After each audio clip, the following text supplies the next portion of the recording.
Deep Purple's Ian Gillan kind of puts the final nail in the coffin when it comes to a reunion with Ritchie Blackmore.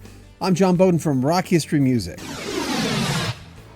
Deep Purple's lead singer was talking to Italy's Rock 106.6, and he kind of said there will not be a tour, a one-off show, or even a one-off song, probably with their ex-lead guitarist Ritchie Blackmore. He told the radio station, "Let me give you an example. Say you were divorced. Say you got divorced and there was acrimony and difficulty, and lots of relatives and children were affected, and life went on. Then you got married again, and then someone said, oh, we want you to get together with your old wife and your new wife, all together, and we're gonna have a wonderful time." Can you imagine how difficult that is in human terms? Now, I understand we're professionals, and we have a kind of responsibility, but to be honest, we have never ever considered the commercial aspects or the fans' aspects, or any of those things when we make decisions. Because what we all have to do is what is natural and follow our passions and hope that the audience will like it. This is something we've talked about a lot on this channel. A few years ago, I had a chance to talk to Rick Emmett. Actually, I've talked to him about 4 or 5 times. And always, Triumph, the rock band, always comes up. And I think it was Rick who first said, do you really want to take a road trip with your ex-wife? How would that work out? Now, I get along really well with my ex-wife. My current wife, Shannon, actually gets along really well with my ex-wife.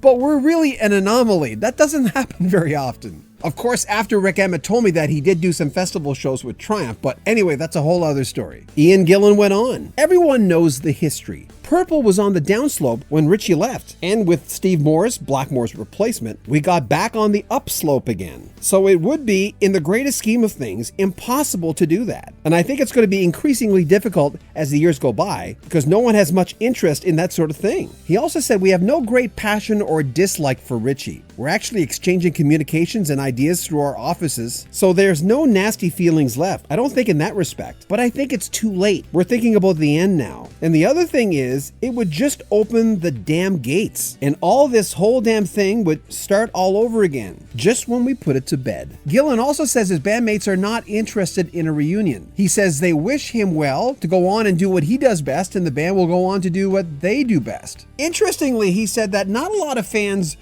are really interested in that reunion, or he doesn't hear about it. He says the people who are not the folks who go to the concerts. Now, I'm not sure if that's entirely accurate, but there's a saying down south that I really like, and it's that this dog won't hunt. Sometimes it's just too late. Now, we're not going to go into percentages because that would be impossible anyway, and how many fans would like Ritchie back. Everyone loves a reunion. When the dust settles, everyone likes people just to get along. It makes us feel better. But like anyone in your family, if you look at your family, there's bound to be some people. There's some people in my immediate family that I don't get along with at all. I don't even talk to. And one thing's for sure, I would never take a road trip for them. But you know me, I'm an eternal optimist. I always say there's always a possibility. But that's really the dreamer inside of me. It doesn't mean it's realistic. And in this case, it doesn't look good, right?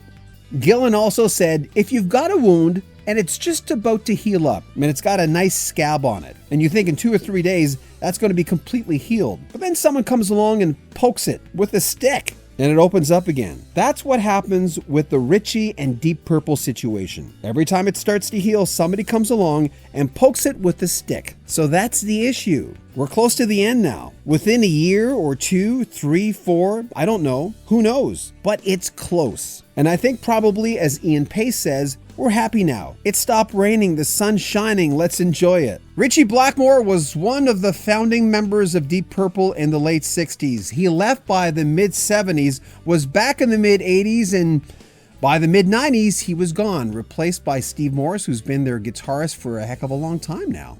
An amazingly talented guitarist Steve Morris is. Of course, he just recently got back together with his bandmates in Dixie Dregs, which was one of my all-time favorite bands. So yeah, sometimes that dog won't hunt.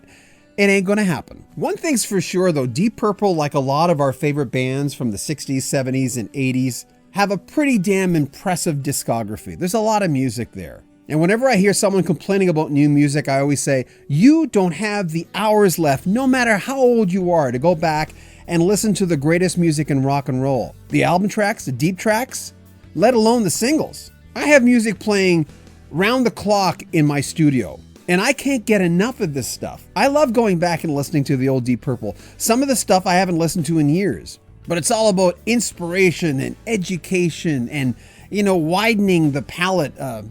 maturing the palate listening to this stuff. That's the one good thing when it comes to bands that may never get back together, like Zeppelin or Pink Floyd. I go back and listen to that stuff and I never really get sick of it. What do you think? Make sure you comment on our video, subscribe to our channel, and share our videos. I'm John Bowden. This is Rock History Music.